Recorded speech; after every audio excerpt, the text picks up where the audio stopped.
कपड़े धोने वाली बहू। शादी के पहले से ही विभा को कपड़े धोने का बड़ा शौक था। कभी नल के नीचे तो कभी तालाब के पास। अरे मेरी नीली वाली लुंगी नहीं दिख रही है।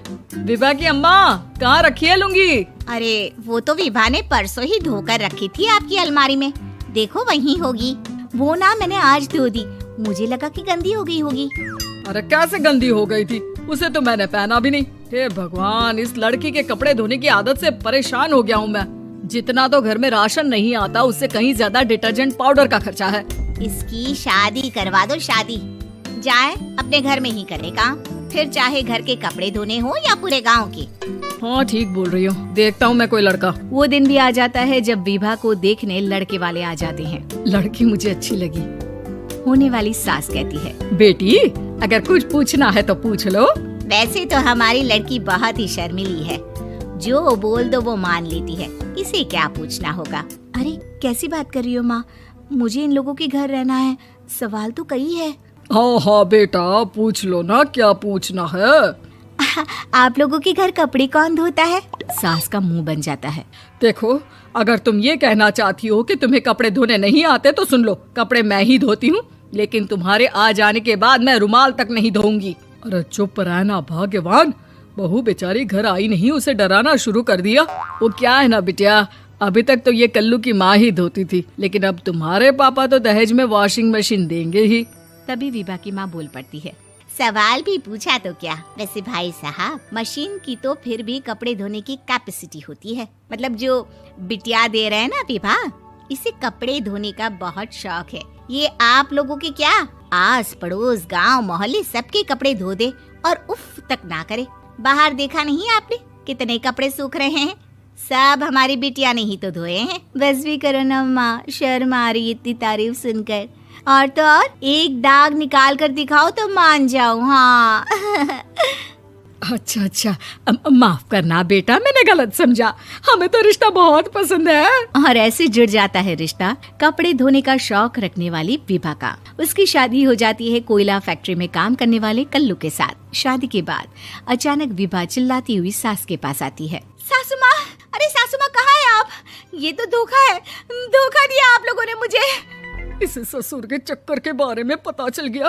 अरे तो उसमें तुझे क्यों धोखा मिला है? अरे नल में पानी नहीं आता, कपड़े कैसे कब धुलेंगे? अच्छा, तू पानी नहीं आ रहा उसकी बात कर रही है। तो आपने क्या सोचा? कुछ नहीं। अच्छा, तेरी माँ ने कहा था कि कपड़े धोने का शौक है तुझे, याद आया मुझे। शौक बोलकर कपड़े धोने वाले मेरे जुनून को कम ना आके सासू माँ, कपड़ा धोना मेरा गुरूर है। तभी पति भी वहाँ आ जाता है। अभी मैंने इसे सनी देओल की फिल्म दिखाई है, उसी के डायलॉग मार रही है माँ। अच्छा सुन, साफ साफ बता रही हूँ, पानी सुबह 4 से 6 और शाम को 10 से 12 आता है, समझी? विभा टाइमिंग सुनकर हैरान हो जाती है। ये क्या भूतों का मोहल्ला है?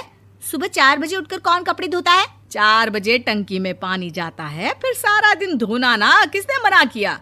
अरे कैसी बात कर रही हैं? 200 लीटर की टंकी में कितने कपड़े धो लूंगी मैं? सुबह ही उठ जाऊंगी मैं। अब क्या था, विभा सुबह 4 से लेकर रात के 12 बजे तक कपड़े ही धोती रहती।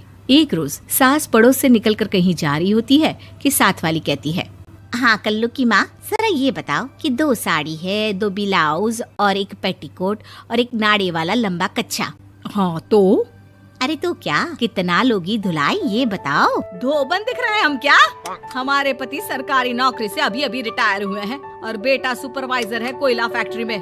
धोबन समझ रखा है हमें। हाय रे कल्लू की अम्मा, माफ कर दो, वो तो मोहल्ले में यही सब बता रहे थे कि तुमने बहू को कपड़ा धुलवाने के काम में लगा दिया है। सास को पड़ोसन की बात सुनकर गुस्सा आ जाता है। वो घर पहुंचती है जहां घर के बाहर ही इतने सारे कपड़े सूख रहे होते हैं जितने कि किसी धोबन के घर पर। अरे ओ कल्लू की दुल्हन, बाहर निकल।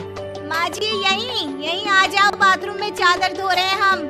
अरे अभी हम धोते हैं, तुमको बाहर निकलो। ये आस पड़ोस वाले बोल रहे हैं कि हम बहू से कपड़े धुलवा कर उसे कपड़ा धोने वाली बना दिए हैं। अरे छोड़ो ना माँ जी, किन लोगों की बातों में आती हो?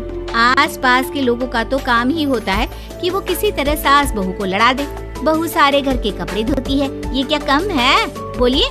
सास को भी लग जाता है कि वो बहू का ये सनकीपन नहीं छुड़वा सकती, इससे अच्छा है कि खुद ही चुप हो जाए। एक रोज सास और बहू मंदिर जाते हैं, जहाँ सास की साड़ी वहाँ खड़ी भीख मांगने वाली से मिलती है। माँ जी क्या बात है? आप आपकी साड़ी उस भिखारन से कितनी मिल रही है ना? हाँ हाँ देखो तो, दोनों की साड़ी मिल रही है। क्या बात है कल्लू की अम्मा, तुम खुद को तो अफसर की बीवी बताती हो और ऐसी सिंपल सी प्लेन साड़ी पहनकर घूमती हो। सिंपल और प्लेन नहीं है ये साड़ी। तो क्या सोने के धागे से फूल बने हैं? कुछ भी सासू माँ, कुछ भी। हाँ बने थे इस साड़ी में सोने के धागे से फूल। मेरे पति लेकर आए थे मद्रास से स्पेशली मेरे लिए 10,000 की। ताहे भाई साहब इस भिखारन के लिए भी सेम टू सेम साड़ी लेकर आए होंगे 10,000 की। सास उस वक्त तो कुछ नहीं कहती, लेकिन बहू के साथ घर आती है और अलमारी से एल्बम निकाल कर लाती है। ये साड़ी देख रही है, ये वही साड़ी है जिसे मैंने अभी पहना था। इस साड़ी में ये जो चमकदार फूल दिख रहे हैं ना, ये सोने के धागों से काढ़े गए हैं। लेकिन तू लोकल वॉशिंग मशीन ब्रश से घिस घिस कर सारे फूलों को निकाल कर साड़ी प्लेन कर दी। मुझे माफ कर दीजिए सासू माँ। और तो और, जब मैंने तुझे तेरी गलती के लिए कुछ नहीं कहा, लेकिन तूने तो सबके सामने मेरा मजाक ही बना दिया। क्यों? बहू को समझ में आ जाता है कि अब से उसका कपड़े धोना बंद।